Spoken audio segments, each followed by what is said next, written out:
Bon bah les amis, pendant que ça se crêpe le chignon encore pour ces histoires d'élections là, il se passe des choses, mais il se passe des choses invraisemblables.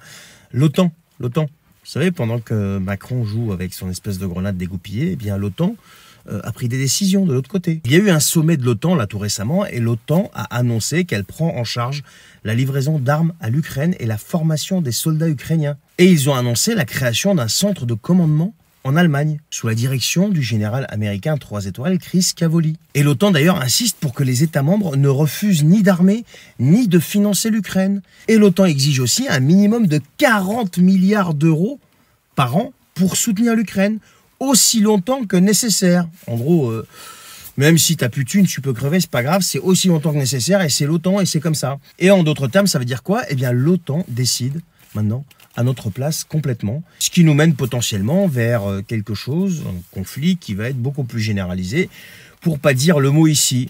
Mais heureusement qu'en Europe, il y a encore des pays qui savent dire non, il n'y en a qu'un seul, la Hongrie a complètement refusé de participer à toute cette pascarade. Voilà, nous ici en France, on est dans le suivisme le plus total depuis le début, et ça va continuer. Voilà. Et quand vous regardez les groupes, là, les candidats, les blocs, les partis qui sont en train de s'affronter pour les législatives. Je prends la Macronie, je prends le Front Populaire, je prends le RN et les autres blocs de droite. Eh bien, personne n'en parle. Personne n'en parle. Ils mettent même pas ça au centre du débat parce qu'il s'agit quand même de l'avenir de notre pays, de nos enfants, de nos fils, de nos filles. Si ça va beaucoup plus loin cette histoire avec l'Ukraine, vous comprenez? Donc ces gens-là s'en foutent.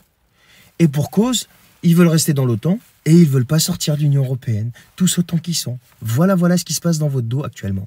C'est qu'une partie.